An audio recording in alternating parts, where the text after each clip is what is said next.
லக்ஷ்மீநாத நாதயாமுன மத்தியமாம் அஸ்மதாச்சாரிய பரியந்தாம் வந்தே குரு பரம்பராம். நமஸ்காரம். ஸ்ரீ ஆண்டாள் ரங்கமன்னார் திருவடிகளே சரணம். இன்னைக்கு திருப்பாவை 30ஆம் நாள் பாசுரம். வங்கக் கடல் கடைந்த மாதவனை கேசவனை திங்கள் திருமுகத்துச் சேயிழையார் சென்றிறைஞ்சி அங்கு அப்பறை கொண்ட வாற்றை அணிபுதுவை பைங்கமல தந்தெரியல் பட்டர்பிரான் கோதை சொன்ன சங்கத் தமிழ்மாலை 30 தப்பாமே இங்கிப் பரிசுரைப்பார் ஈரிரண்டு மால்வரை தோள் செங்கண் திருமுகத்துச் செல்வத் திருமாலால் எங்கும் திருவருள் பெற்று இன்புருவர் எம்பாவாய். நம்ம திருப்பாவையினுடைய கடைசி பாசுரத்துக்கு வந்திருக்கோம். இந்த பாசுரமானது திருப்பாவையினுடைய பலஸ்ருதி. இந்த திருப்பாவை சேவிச்சா என்ன பலன் அப்படிங்கிறத தாயார் இந்த 30ஆம் பாசுரத்தில் நமக்கு தெரிவிக்கிறா.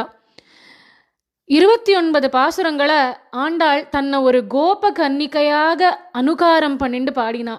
இந்த 30ஆம் நாள் பாசுரத்தில் ஆண்டாள் தானான தன்மையில் பாடுறா, அதாவது ஆண்டாளாகவே பாடுறா. இந்த 30ஆம் நாள் பாசுரத்தில் இந்த பாசுரத்தில் முதல்ல சமுத்திர மந்தனத்தை பற்றி ஆண்டாள் சொல்கிறா. வங்கக் கடல் கடைந்த மாதவனை கேசவனை அப்படிங்கிறா.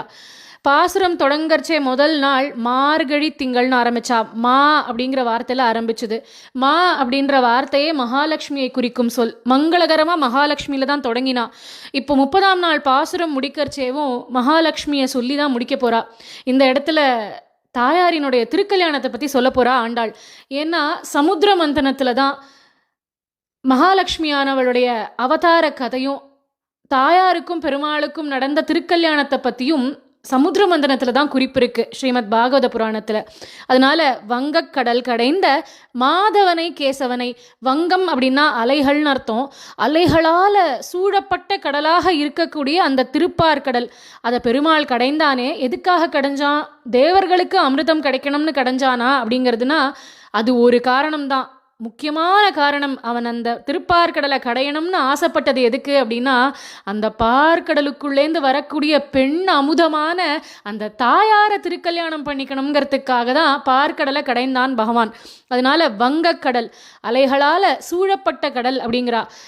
ஏன் பார்க்கடலில் அவ்வளவு அலைகளா அப்படின்னா, அந்த மந்திர மலையை இவா இழுக்கிற வேகத்தில் அலைகள் அப்படி கிளம்புறதான். அதனால அலைகளால் சூழப்பட்ட அந்த பார்க்கடலை கடைந்த மாதவன், மாதவன்னாலே ஸ்ரீயப்பதின்னு அர்த்தம். மா அப்படின்னா மகாலட்சுமியை குறிக்கக்கூடிய சொல். அந்த கடலை கடைந்து அதிலேருந்து தோன்றிய அந்த தாயாரை திருக்கல்யாணம் பண்ணி கொண்டானே அந்த மாதவனை கேசவனை அப்படிங்கிறா. கேசவன் அப்படின்னா கேசி அப்படிங்கிற குதிரை வடிவில் வந்த அசுரனை வதம் பண்ணான் கண்ணன், அதனாலையும் கேசவன். அழகான கேசத்தை உடையவன், அதனாலையும் கேசவன். சமுத்திர மந்தனம் நடக்கறச்சே பெருமாளினுடைய அந்த கட்டு குடுமி அப்படி தூக்கி முடிஞ்சுன்னு இருக்கானா. அந்த குடுமியை அவிழ்ந்து அப்படி ஆடுறது, ஏன்னா அவ்வளவு வேகமாக கடையிறான் பெருமாள் இவாளோட சேர்ந்துண்டு. அந்த கூந்தல் அவிழ்ந்தது, அதை தேவர்கள் எல்லாம் பார்க்கல. அவள்லாம் பார்த்துட்டு இருந்தது அமிர்தம் வெள்ள வருதா, அமிர்தம் வெள்ள வருதான்னு பார்த்துட்டு இருந்தா. ஆனால் நம்ம ஆண்டாள் அந்த கேசத்தை பார்த்துருக்கா. அதனால மாதவனை கேசவனை திங்கள் திருமுகத்து சேயிழையார் சென்றிறைஞ்சி. திங்கள் திருமுகத்து சேயிழையார் அப்படின்னா இந்த இடத்துல ஆயர்குல பெண்களை பற்றி ஆண்டாள் சொல்றா. அந்த பெருமாளை இந்த ஆயர்குலத்து பெண்கள் எல்லாரும் சேர்ந்து துவாபர யுகத்தில் நோன்பு நோர்த்து அந்த கண்ணனையே சென்று அடைஞ்சா இல்லையா. அதனால திங்கள் திருமுகம் அப்படியே சந்திரனை போல ஒளி பொருந்திய குளிர்ச்சியான திருமுகமா. இதுக்கு முன்னாடி வரைக்கும் அவள் இடத்துல குளிர்ச்சி இல்லை. ஏன்னா விரக வேதனையினால அந்த உடல்ல வெப்பமானது அதிகமாக இருந்தது. கண்ணனை பிரிஞ்சிருந்த வெப்பம் அவளை சுட்டெரிச்சுது.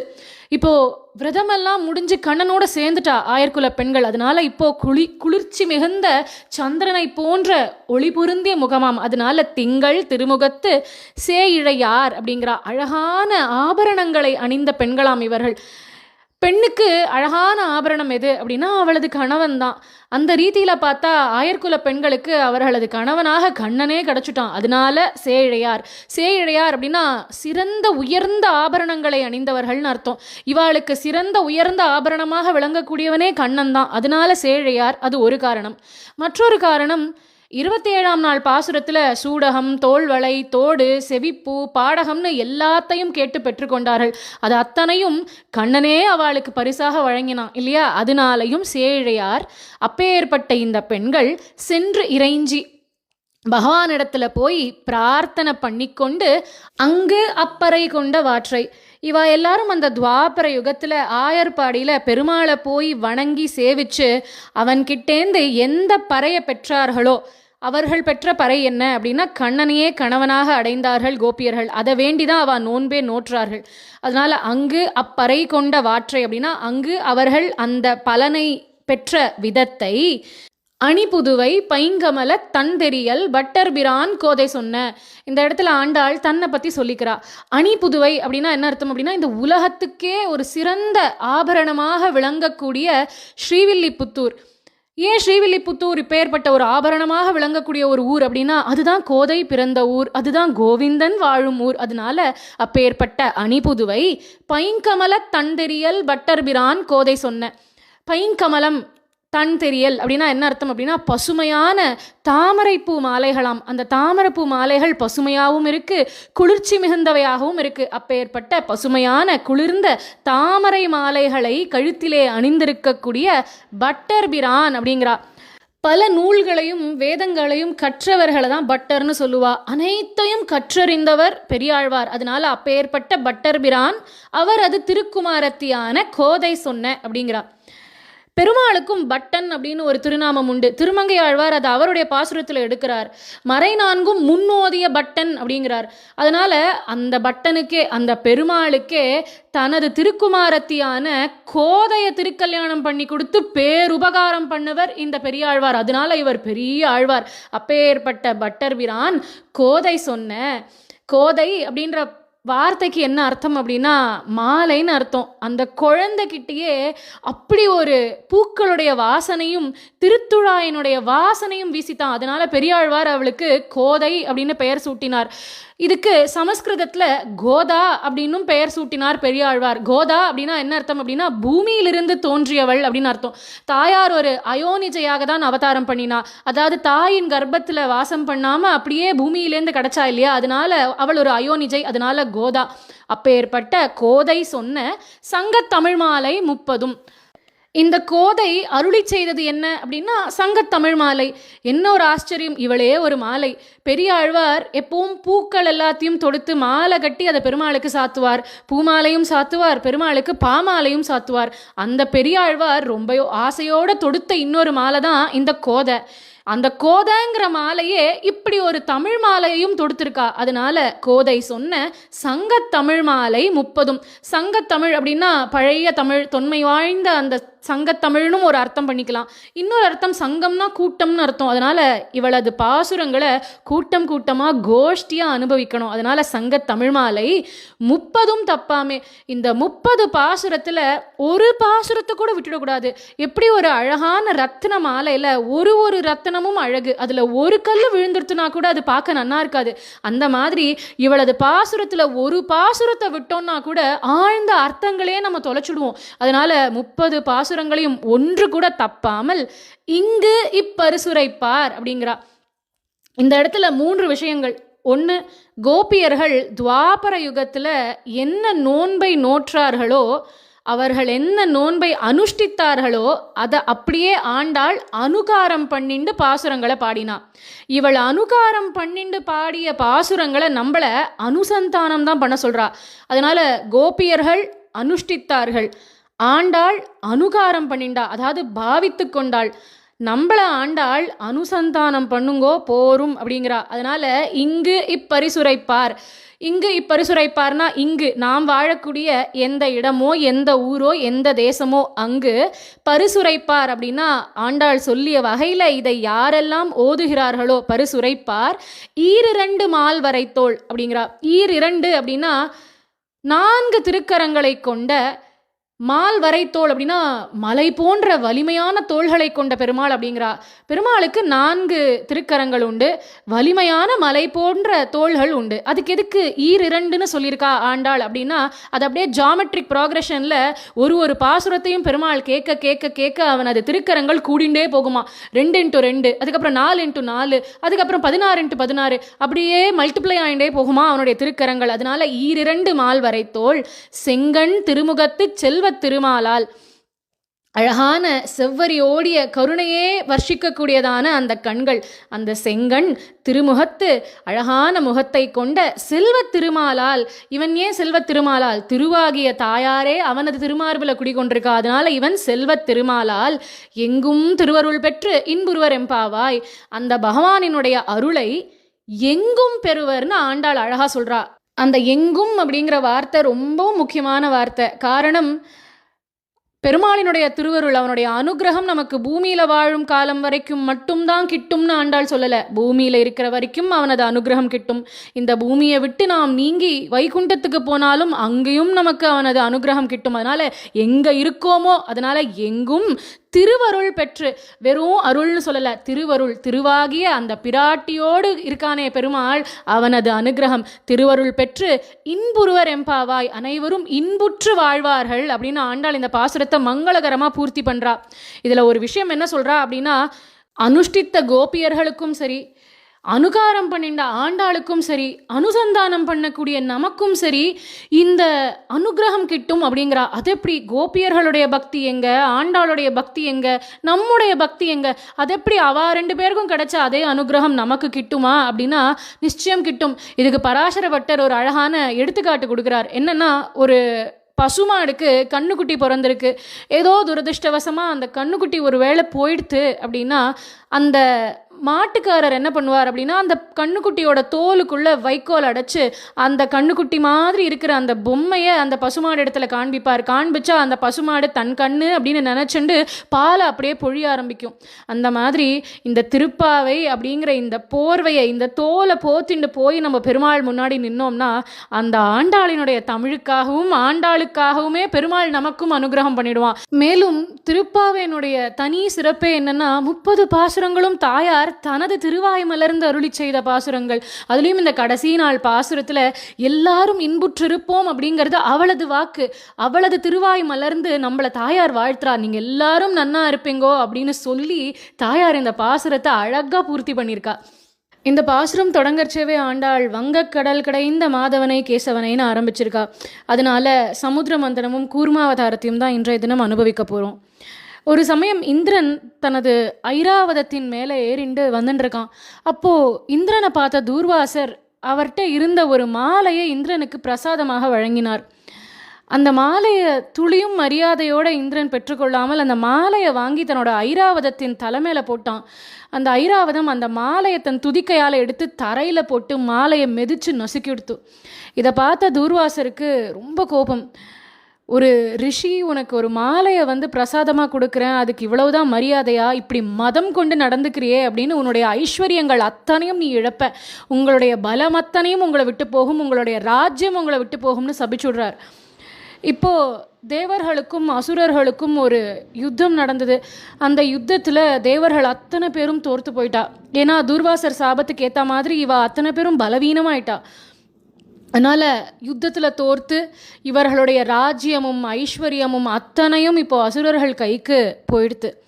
இப்போது தேவர்கள் அத்தனை பேரும் பெருமாள் திருவடியில் விழுந்து அழறா. பெருமாள் பார்க்கடலில் பள்ளி கொண்டிருக்கார். பெருமாள்கிட்ட வேண்டிக்கிறா, பகவானே இந்த கஷ்ட காலத்துலேருந்து எங்களை காப்பாற்று அப்படின்னு. அதுக்கு பெருமாள் சொல்கிறார், உங்களுக்கு இப்போது உடலில் வலிமை குறைஞ்சுடுத்து, அதனால் உங்களுக்கு வலிமையும் வீரமும் வேணும் அப்படின்னா அதுக்கு உங்களுக்கு அமிர்தம் வேணும் அப்படிங்கிறார்.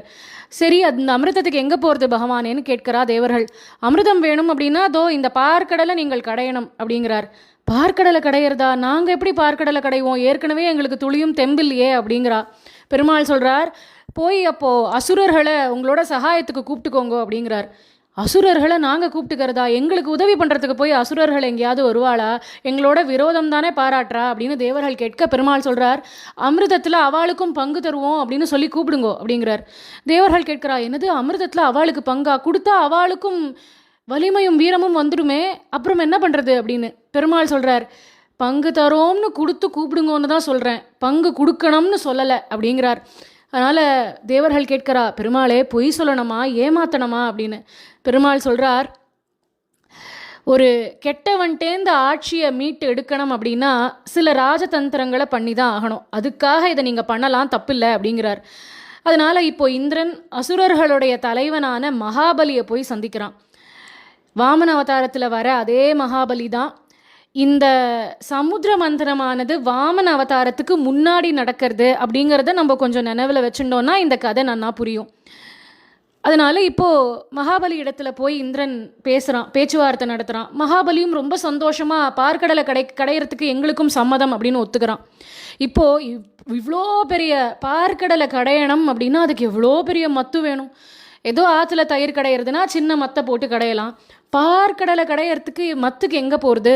இதுக்கு இந்த இடத்துல திருமங்கையாழ்வாரினுடைய அழகான பாசுரம், நீள் நாகம் சுற்றி நெடுவரையை நட்டு ஆழ்கடலை பேணான் கடைந்து அமுதம் கொண்டுகந்த பெம்மானை பூணார மார்வனை புல்லூரும் பொன்மலையை காணாதார் கண்ணென்றும் கண்ணல்ல கண்டோமே அப்படிங்கிறார். இந்த பெருமாளை சேவிக்காத கண்களே கிடையாது அப்படிங்கிறார் ஆழ்வார். நெடுவரையை நட்டு அப்படின்னு பாடுறார் ஆழ்வார். நெடுவரையை அப்படின்னா மந்திரமலை. அந்த மந்திரமலையையே மத்தாக நட்டாளாம். முதல்ல தேவாசுரர்கள் எல்லாரும் சேர்ந்து தான் அந்த மந்திரமலையை தூக்கிட்டு வரா. அந்த மந்திரமலையோட பாரம் தாங்காமல் பாதி வழியிலேயே இவ கீழே போட்டுடுறா. உடனே பெருமாளே கருடாருடனாக வந்து அந்த மந்திரமலையை ஒற்றை கையில் தூக்கி கருடன் மேலே வச்சு அப்படியே அந்த மலையை எடுத்துன்னு வந்து பார்க்கடல்ல நட்டார் பெருமாள். இப்போது வாசுகி அப்படிங்கிற அந்த நாகத்தை கயரா இந்த மலையை போட்டு சுற்றினா. இப்போது அந்த வாசுகியோட தலைப்பக்கம் யார் நிற்கணும், வால் பக்கம் யார் நிற்கணும் அப்படின்னு ஒரு பிரச்சனை. பெருமாளுக்கு நன்னா தெரியும், இந்த பாம்பை கயரா போட்டு இழுத்தோம் அப்படின்னா அதன் வாயிலேருந்து அது விஷத்தை அப்பப்போ கக்கும். தேவர்கள் ஏற்கனவே பலவீனமாக இருக்கா, அவளால் இதெல்லாம் தாங்கவே முடியாது. அதனால் அந்த தலைப்பக்கத்தில் அசுரர்களை நிற்க வைக்கணும்னு யோசிச்சார் பெருமாள். அதுக்கு என்ன பண்ணலாம்னு பார்த்தார். உடனே அசுரர்களை அழைச்சி இங்கே பாருங்கோ, நீங்களெல்லாம் அந்த வாசுகி பாம்போட வால் பக்கத்தை பிடிச்சி நின்றுக்கோங்கோ. தேவர்கள் எல்லாரும் அதித்தியோட புத்திரர்கள், மிகவும் உயர்ந்தவர்கள். அதனால் அவள்லாம் அந்த பாம்பினுடைய தலைப்பகுதியை பிடிச்சிக்கணும் அப்படின்னார். உடனே அசுரர்களுக்கு அவ்வளோ கோபம். அதென்ன அவள் வசதியாக போயிட்டா நாங்கள் குறைச்சவாளாக ஆயிட்டோமா, நாங்கள் தான் தலைப்பக்கத்தை பிடிச்சிப்போம், தேவர்கள் வால் பக்கத்தை பிடிச்சிக்கிட்டோம் அப்படின்னு அவள் சண்டை போட்டா. உடனே பெருமாள் இதுக்கு தான் காத்துட்டு இருந்தேன், ரொம்ப நல்லது போங்கோன்னு விட்டுட்டார். இப்போது அசுரர்கள் எல்லாரும் வாசுகியினுடைய தலைப்பக்கத்தை பிடிச்சுண்டா. தேவர்கள் எல்லாரும் வாசுகி நாகத்தினுடைய வால் பக்கத்தை பிடிச்சுண்டா. இப்போ மந்திர மலையை மத்தா போட்டாச்சு, பார்க்கடலை கடையலாம் அப்படின்னு இழுத்த உடனே பலு தாங்க முடியாமல் அந்த மந்திர மலை பார்க்கடலுக்குள்ளே முழுகிடுத்து. இவா யாருக்கும் அந்த மலையை எப்படி மேலே நிலைக்க வைக்கிறதுன்னு தெரியல. அப்போ தான் பெருமாள் கூர்மமாக அவதாரம் பண்ணி ஆமையாக அந்த ஓட்டை கொடுத்து அந்த மலையை அப்படி தூக்கி நிலை நிறுத்தினார். இந்த இடத்துல சுவாமி தேசிகர் சொல்கிறார், பெருமாள் எந்த அளவுக்கு அனாயாசமாக அந்த மலையை தூக்கி தாங்கினார் அப்படின்னு சுவாமி தேசிகர் அவருடைய தசாவதார ஸ்தோத்திரத்தில் சொல்கிறார். பெருமாள் இப்போ மகா கூர்மமாக இருக்கார். அவருடைய முதுகுக்கு மேலே மந்திரமலை, சுற்றி வாசுகி கயறு. அந்த வாசுகிங்கிற பாம்பை கயரா போட்டு அந்த பக்கமும் இந்த பக்கமும் அந்த மலையை இழுக்கிறா. மலை அப்படியும் இப்படியும் நகருது. ஆனால் அவர் முதுகில் அது லேசாக வருடி விட்டாப்புல இருந்துதான். அந்த அளவுக்கு பெருமாள் அனாயாசமாக தாங்கி பிடிச்சார் அந்த மலையை. இப்போது எல்லாருமா சேர்ந்து பார்க்கடலை கடையிறா. எவ்வளோ நாழி கடைஞ்சும் உள்ளேந்து ஒன்றுமே வெளியில் வரல. ஏன்னா தேவர்களுக்கு ஏற்கனவே வலிமை இல்லை. அசுரர்களோ பாம்புடைய தலைப்பகுதியில் நின்றுருக்கா. அதனால அவ்வப்பொழுது அந்த பாம்பு விஷத்தை கக்கிறது. அதனால அசுரர்களுக்கும் வலிமையே போயிடுது. இப்போ ரெண்டு தரப்பில் இருக்கிறவாளுக்கும் வேகமே போறல. அதனால ஒரு வஸ்துவும் பார்க்கடல்லேருந்து வெளியில் வரல. அப்போ பெருமாள் என்ன பண்ணார், தானே அஜிதனாக போய் அந்த பார்க்கடலை கடைய தொடங்கினார். கூர்மமாக இருந்துட்டு மலையை தாங்கி பிடிச்சுட்டுருக்கார். இப்போது அஜித்தனாக போய் பார்க்கடலை தானேவும் கடையிறார். அஜித்தன்னா என்ன அர்த்தம் அப்படின்னா யாராலும் வெல்ல முடியாதவன் அர்த்தம். இப்போது எல்லாருமா சேர்ந்து பார்க்கடலை கடைய முதல்ல வெளியில் வந்த வஸ்து என்ன அப்படின்னா ஹாலாஹல விஷம் வந்தது. அந்த விஷத்தை கண்டு எல்லாரும் நடுங்கிறா. அதோட வீரியம் தாங்கவே முடியல. அப்போ பெருமாள் சொல்கிறார், யாரும் கவலைப்பட வேண்டாம், எல்லாரும் பரமசிவன்கிட்ட போய் உதவியை நாடுங்கள் அப்படின்னு சொல்ல எல்லாரும் பரமசிவன்கிட்ட வந்து கேட்கிறா. அப்போது சிவபெருமான் உடனே அந்த ஹாலாஹல விஷத்தை அவர் சாட்டுடலை. அதுக்கு முன்னாடி இந்த இடத்துல ஸ்ரீமத் பாகவத புராணம் சொல்கிறது, அதுக்கு முன்னாடி பார்வதி தேவியின் இடத்துல அனுமதி வாங்கிக்கிறார் சிவபெருமான். முக்கியமான முடிவுகள் எடுக்கிறதுக்கு முன்னாடி ஆற்றுல கலந்து ஆலோசிக்கணும்னு கூட பாகவத புராணம் நமக்கு சொல்லி கொடுக்கறது. இப்போ பார்வதி தேவி சொல்கிறா, உங்கள் பிரபாவம் எனக்கு நன்னா தெரியும், உங்களால் இந்த விஷத்தை சாப்பிட முடியும், அதனால சாப்பிடுங்கோன்னு அவள் சொல்ல சிவபெருமான் அந்த விஷத்தை பருகினார். இந்த இடத்துல சுக்கர் சொல்றார், மகான்களுக்கு விஷம் கூட பூஷணமாக மாறிடும் அப்படின்னு. லோகக்ஷேமத்துக்காக சாப்பிட்டார், அதனால கழுத்து நீளமாச்சு. அன்னிலேருந்து அவருக்கு நீலகண்டன் அப்படிங்கிற திருநாமமும் ஏற்பட்டது. இப்போ பெருமாள் மேலும் திருப்பார்கடலை கடையிறார். அப்போ பல பொருட்கள் ஒன்றன் பின் ஒன்றாக பார்க்கடல்லேருந்து வருது. முதல்ல காமதேனு பசு வந்தாள். அவளை ரிஷிகள் பெற்றுக்கொண்டார்கள். அவள் தானே யாகங்கள் வேள்விகள் அதெல்லாம் பண்ணுறா. அதனால் பசுவினுடைய பால் நெய் எல்லாம் அவளுக்கு தேவைப்படும். அதனால் காமதேனு பசுவை ரிஷிகள் பெற்றுக்கொண்டார்கள். அடுத்து உச்சைஸ்ரவஸ் அப்படிங்கிற ஒரு வெள்ளை குதிரை வந்தது. அதை மகாபலி வாங்கிட்டு போயிட்டான். அடுத்து ஐராவதம் யானை வருது. முன்னாடியே இந்திரன் ஐராவதம் யானை மேலே தானே ஏறி வந்தான் அப்படின்னு இங்கே ஒரு கேள்வி வரலாம். அவன் ஐராவதம் யானை மேலே தான் முன்னாடி ஏறி வந்தான். ஆனால் தூர்வாசர் சபிச்சார் இல்லையா, அத்தனை ஐஸ்வர்யங்களும் நீ இழக்கணும்னு. அதனால் ஐராவதத்தையும் அவன் இழந்துட்டான். இப்போ அந்த ஐராவதம் பார்க்கடலுக்குள்ளேருந்து மீண்டும் வெளியில் வருது. அதை இந்திரன் பெற்றுக்கொண்டான். அடுத்து கௌஸ்துப மணி வெளியில் வருது. அந்த மணியை பெருமாள் தனது ஆபரணமாக சாத்திண்டார். அதுக்கடுத்து பாரிஜாத்த மரம் வந்தது. கேட்டதையெல்லாம் கொடுக்கக்கூடியது இந்த பாரிஜாத்த மரம். அதை தேவர்கள் எடுத்துட்டுட்டா. அடுத்து அப்சர ஸ்திரீகள் எல்லாம் வந்தா. இப்படி எல்லாம் ஒன்றுன்னா வந்துட்டு இருக்கிறச்சு திடீர்னு அந்த பார்க்கடலே தங்க நிறமாக மாறித்து. நாச்சியார் திருமொழியில் ஆண்டாள் பாடுறா, மந்தரம் நாட்டி அன்று மதுர கொழுஞ்சாறு கொண்ட சுந்தரத்தோளுடையான் அப்படிங்கிறா. இப்போ வரக்கூடியது சாதாரண அமுதம் இல்லை, மதுர கொழுஞ்சாறு. பெண் அமுதமாகிய மகாலட்சுமி தாயார் அந்த பார்க்கடல்லேருந்து வெளியில் வரா. அப்படியே தக தக தக தகன்னு அந்த பார்க்கடல் அத்தனையும் பொன்னிறமாக காட்சியளிக்கிறது. அவளுடைய பொன்னிறம் அந்த பார்க்கடலில் பட்டு பிரதிபலிக்கிறது. இந்த இடத்துல சுக்கருடைய ஸ்லோகம் ஸ்ரீமத் பாகவத புராணத்தில் இதுதான் தாயாரினுடைய அவதார ஸ்லோகமும் கூட. ததச்ச ஆவிரபூத் சாக்ஷாத் ஸ்ரீரமா பகவத் பரா ரஞ்சயந்தி திசகாந்தியா வித்யுத் சௌதாமணியதா அப்படிங்கிறார் சுக்கர். சௌதாமணிங்கிற மின்னல் எல்லா திசையிலையும் பிரகாசிப்பது போல தாயாருடைய ஒளி எல்லா திக்கெட்டும் பரவர்தான். அப்படி தாயாருக்கு இந்திரன் ஒரு அழகான ஆசனத்தை கொண்டு பரிசாக வழங்கினான். தாயாருக்கு இப்போ எல்லாருமாக சேர்ந்து திருமஞ்சனம் பண்ணணும்னு நினைக்கிறா. அப்போ புனித நதிகள் எல்லாம் சேர்ந்து தாயாருக்காக தங்க கலசத்தில் புண்ணிய தீர்த்தம் கொண்டு வந்தா. அந்த ஜலத்துக்கு தேவையான மூலிகைகள் அத்தனையும் பூமி பிராட்டி கொண்டு வந்து சேர்த்தா. பசுக்கள் எல்லாம் பஞ்சகவ்யத்தை கொண்டு வந்து கொடுத்தது. வசந்த ருத்துவே வந்து மலர்கள் எல்லாத்தையும் சமர்ப்பிச்சது. பிறகு ரிஷிகள் அபிஷேகத்துக்கு வேண்டிய எல்லா ஏற்பாடுகளையும் பண்ணினா. கந்தர்வர்கள் எல்லாரும் பாடல்கள் பாடுறா. தேவலோக பெண்கள் நாட்டியம் ஆடுறா. மேக கூட்டங்கள் எல்லாம் இடிச்சு மிருதங்கம் வாசிக்கிறது. கையில் அழகான தாமரை மலர்களை ஏந்திய அந்த தாயாருக்கு அஷ்டதி கஜங்கள் எல்லாம் பூரண கலசங்களை கொண்டு அபிஷேகம் பண்ணலாம்னு தயாராகிறது. அப்போ அங்க இருந்த அந்தணர்கள் எல்லாரும் அபிஷேகத்துக்கு வேண்டிய வேத மந்திரங்களை எல்லாம் ஓதினா.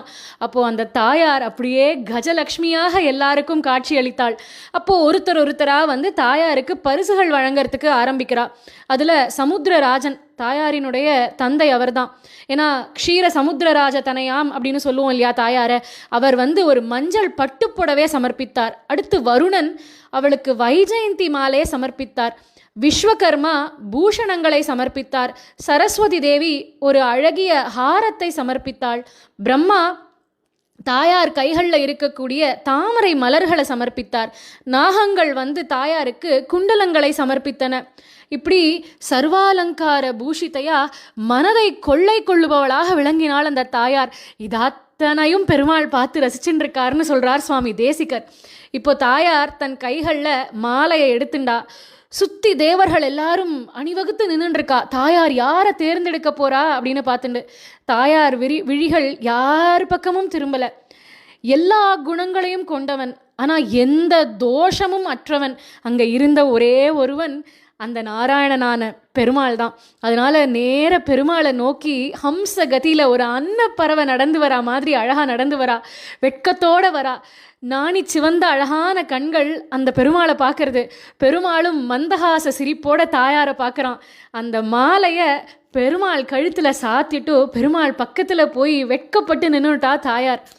அந்த ஜெகன்மாதாவான தாயாரை பார்த்து பெருமாள் தனது திருமார்புல எழுந்தருளும்படி சொல்ல, தாயாரும் அகலகில்லேன் இறையும் என்று அலர்மேல் மங்கை உரை மார்பா நிகரில் புகழாய் உலகம் மூன்றுடையாய் அப்படின்னு பெருமாள் திருமார்பின் மேலே ஏறி அமர்ந்தாள் தாயார்.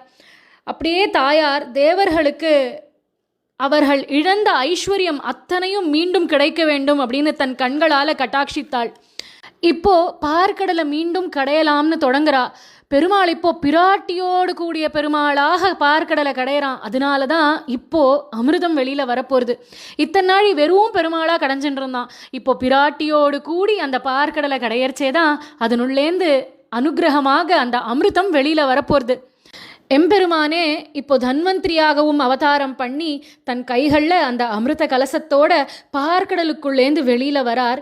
பெரியாழ்வார் இதை அவருடைய பாசுரத்தில் பாடுறார். மருத்துவனாய் நின்ற மாமணி வண்ணா அப்படிங்கிறார். மருத்துவர்களுக்கெல்லாம் மருத்துவனாக அந்த தன்வந்திரி பகவான் வெளியில் வரார். ஆயுர்வேதத்துக்கே தலைவனான அந்த தன்வந்திரி பெருமாள் கையில் அந்த கலசம் இருக்குது. அந்த அமிர்த கலசத்தை பார்த்த அசுரர்கள் அதை பிடிங்கிண்டு ஓடுறா. இப்போ தேவர்கள் மீண்டும் பெருமாள் இடத்துல போய் பிரார்த்தனை பண்ணிக்க, பெருமாள் இப்போ ஒரு அழகிய ஸ்திரீயாக மாறினார், ஒரு மோகினியாக மாறினார். இந்த ஒரு சமுத்திர மந்தனத்திலேயே அத்தனை அவதாரங்கள் கூர்மமாக மாறி தனது முதுகை கொடுத்து அந்த மலையை தூக்கி நிறுத்தினார். அப்புறம் அந்த மலையை கடையறதுக்கு இவா யாருக்கும் தெம்பு போறலன்னு தானே போய் அஜித்தனாக அந்த மலையையும் கடைந்தார். அதுக்கப்புறம் தன்வந்திரியாகவும் அவதாரம் பண்ணி தானே அந்த அமிர்த கலசத்தோட பார்க்கடலுக்குள்ளேந்தும் பெருமாள் வெளியில் வந்தார். இப்போ அமிர்தத்தை பங்கு போட்டு கொடுக்கறதுக்காக மோகினியாகவும் அவதாரம் பண்ணியிருக்கார். இப்போது அசுரர்களுக்குள்ள ஒரே சண்டை. யார் இந்த அமிர்தத்தை முதல்ல சாப்பிட்றது, நான் முன்ன நீ முன்னன்னு போட்டி போட்டுக்கிறா. அப்போ மோகினி அந்த பக்கமாக போய் நிற்க இந்த அசுரர்கள் எல்லாரும் அவளை பார்த்து அந்த அழகில் மதிமயங்கி போயிடுறா. யாரம்மா நீ அப்படின்னலாம் அவளை விசாரிக்கிறா. மேலும் அந்த அமிர்த கலசத்தை அப்படியே மோகினியிடம் கொடுத்து நீயே எங்கள் எல்லாருக்கும் பங்கு போட்டு கொடுத்துடு அப்படின்னு கொடுக்க, மோகினி இப்போ கேட்கிறா, எனக்கு இதெல்லாம் சரியாக பங்கு போட்டெல்லாம் கொடுக்க தெரியாது, நான் எப்படி பங்கு போட்டு கொடுத்தாலும் உங்களுக்கு சம்மதமா அப்படின்னு கேட்க, அசுரர்கள் அதுக்கு சம்மதம்னு சொல்கிறா. அதுக்கப்புறம் மோகினி தேவர்கள்கிட்டையும் அசுரர்கள்கிட்டையும் சொல்கிறா, எல்லாரும் போய் ஸ்நானம் பண்ணிட்டு வாங்கோ, வந்து யாகங்கள் எல்லாம் பண்ணுங்கோ, அதுக்கப்புறம் அந்தணர்களுக்கு கொடுக்க வேண்டிய தானங்களை எல்லாம் கொடுங்கோ, அதுக்கப்புறமாக வரிசையாக கீழே தர்பையை போட்டு எல்லாரும் அமர்ந்து கொள்ளுங்கள், அதுக்கப்புறம் நான் உங்கள் எல்லாருக்கும் இந்த அமிர்தத்தை பங்கு போட்டு கொடுக்குறேன்னு சொல்ல, அத்தனை பேரும் மோகினி சொன்ன மாதிரி ஸ்நானம் பண்ணிட்டு தானம் எல்லாம் வழங்கிட்டோ கீழே தர்பப்பில்லை பரப்பி எல்லாரும் வந்து அமர்ந்து கொண்டார்கள். ஒரு பக்கம் அசுரர்கள், ஒரு பக்கம் தேவர்கள்னு.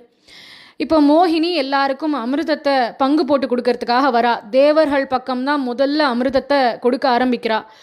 அசுரர்கள் யாரும் எந்த கேள்வியும் கேட்கல. அவளோட அழகில் மயங்கி அப்படியே அவளை பார்த்துட்டு இருக்கா. அந்த அசுரர்கள் கூட்டத்தில் ஒரு அசுரன் ஸ்வர்பானு அப்படின்னு, அவனுக்கு மட்டும் இதில் ஏதோ சூழ்ச்சி இருக்கா மாதிரி தோன்றுறது. அவனுடனே என்ன பண்ணிடுறான், சூரியனுக்கும் சந்திரனுக்கும் நடுவில் போய் இவன் உட்காந்துடுறான். அப்போது அமிர்தத்தை வாங்கி அவன் சாப்பிடவும் சாப்பிட்டுடுறான். அப்போ சூரியனும் சந்திரனும் பெருமாள்கிட்ட இதை சொல்கிறா, இது அசுரன் பக்கத்தில் உட்காந்துருக்கிறது அப்படின்னு. அந்த க்ஷணமே பெருமாள் தன்னுடைய சக்கராயுதத்தை கொண்டு அவனது தலையை துண்டிச்சுடுறார். ஆனால் அவன் வாயில் அமிர்தம் பட்டதுனால அவன் கழுத்து வரைக்கும் அந்த தலையானது உயிரோடு இருக்குது, உடம்பு மட்டும் கீழே விழுந்துடுத்து. இப்போ பிரம்மா பார்க்குறார் இந்த உயிரோடு இருக்கிற தலையை என்ன பண்ணுறதுன்னு. அவனையும் ஒரு கிரகமாக மாற்றிட்டார். அந்த கிரகம்தான் ராகு. அவனுக்கு கீழே ஒரு பாம்பினுடைய உடலை அதோடு சேர்த்தார். அதனால் அவன் ராகுங்கிற கிரகமாக மாறிட்டான். ராகுடைய வரலாறு மட்டும்தான் ஸ்ரீமத் பாகவத புராணத்தில் சொல்லப்பட்டிருக்கு. கேதுவை பற்றிய குறிப்பு இங்கே இல்லை, அதனால் அடியேன் அதை பற்றி எதுவும் இங்கே சொல்லலை. இவ்வாறாக ராகுங்கிற கிரகம் உருவாச்சு. இந்த ராகுவுக்கு சூரியன் மேலேயும் சந்திரன் மேலேயும் இருக்கிற பகையின் காரணமாகத்தான் கிரகண சமயங்களில் போய் சூரியனையும் சந்திரனையும் பிடிக்கிறான். இவ்வாறாக மோகினி தேவர்கள் அத்தனை பேருக்கும் அமிர்தத்தை பங்கு போட்டு கொடுத்தா. அசுரர்கள் பார்த்துன்னு இருக்கிறச்சேவே சதுர்புஜங்களோடு நாராயணனாக மாறி கருடன் மேலே ஏறி பெருமாள் பறந்து போயிட்டார். அசுரர்கள் அத்தனை பேருக்கும் ஏமாற்றம், வஞ்சிக்கப்பட்டோம் அப்படின்னு கோபப்படுறா. மகாபலி தலைமையில் அசுரர்களுக்கும் தேவர்களுக்கும் இப்போ யுத்தம் நடக்கிறது. அந்த யுத்தத்தில் தான் தேவேந்திரன் தனது வஜ்ராயுதத்தை கொண்டு மகாபலியை தாக்க மகாபலி இறந்தும் போயிடுறான். இதுக்கு மேலே நடந்தது என்ன அப்படின்னு நம்ம வாமன அவதாரத்தில் பார்த்துருக்கோம். இந்த சரித்திரத்தோட தத்துவம் என்ன அப்படின்னு சுக்கர் சொல்கிறார் பாகவத புராணத்தில். தேவர்கள் மற்றும் அசுரர்கள் ஒரே இடத்துல ஒரே நேரத்தில் ஒரே நோக்கத்தோட ஒரே முயற்சியை தான் பண்ணினா. ஆனால் 2 தரப்பினருக்கும் பலன் வெவ்வேறாக இருக்குது. தேவர்களுக்கு லக்ஷ்மி கடாட்சமும் அமிர்தமும் கிடச்சிது, இழந்த ராஜ்யமும் அவளுக்கு திரும்பி கிடச்சிது. ஆனால் அசுரர்களுக்கோ தோல்வி தான் கிடச்சிது. காரணம், தேவர்கள் பெருமாளினுடைய திருவடியை பற்றினா, அசுரர்கள் அவனது திருவடியை பற்றி கொள்ளவே இல்லை. அதனால தான் அவர்கள் தோல்வியுற்றார்கள். தனக்குவமை இல்லாதான் தாள் சேர்ந்தார் கல்லால் மனக்கவலை மாற்றல் அரிது அப்படிங்கிறார் திருவள்ளுவர். தனக்கு உவமையே இல்லாதவன், ஒப்பே இல்லாதவன், அந்த ஒப்பில்லா அப்பனுடைய திருவடியை பற்றி கொள்ளலை அப்படின்னா நம்ம கவலைகள்லேருந்து வெளியில் வரவே முடியாது அப்படிங்கிறார் திருவள்ளுவர். அதனால் அந்த பெருமாளினுடைய திருவடியை நாமும் பற்றி கொள்வோம். இதை கேட்ட அத்தனை பேருக்கும் பெருமாள் தாயார் மற்றும் ஆச்சாரியனுடைய அனுகிரகம் பரிபூரணமாக கிடைக்கணும்னு அடியேன் பெருமாள் இடத்துல பிரார்த்தனை பண்ணிக்கிறேன். 30 நாட்களும் அடியேன் சொன்னதில் ஏதேனும் பிழைகள் இருக்குமாயின் பகவானும் பாகவதாலும் அடியேனை மன்னித்தருளணும்னும் பிரார்த்திச்சுக்கிறேன். ஆண்டாளினுடைய வாழி திருநாமத்தோடு இதை பூர்த்தி பண்ணுவோம். கோதை பிறந்த ஊர், கோவிந்தன் வாழுமூர், சோதி மணிமாடம் தோன்றுமூர், நீதியால் நல்ல பக்தர் வாழுமூர், நான் மறைகள் ஓதுமூர், வில்லிப்புத்தூர் வேதக்கோணூர், பாதகங்கள் தீர்க்கும் பரமனடி காட்டும் வேதமனைத்துக்கும் வித்தாகும் கோதை தமிழ் 5 அறியாத மானிடரை வையம் சுமப்பதும் வம்பு. திருவாடி பூரத்து ஜகத்துதித்தாள் வாழியே, திருப்பாவை 30 செப்பினாள் வாழியே, பெரியாழ்வார் பெற்றெடுத்த பெண் பிள்ளை வாழியே, பெரும்பூதூர் மாமுனிக்கு பின்னானாள் வாழியே, 143 உரைத்தாள் வாழியே, உயர் அரங்கற்கே கண்ணி உகந்தளித்தாள் வாழியே, மறுவாரும் திருமல்லி வளநாடி வாழியே, வன்புதுவை நகர்கோதை மலர்ப்பதங்கள் வாழியே. ராதே கிருஷ்ணா.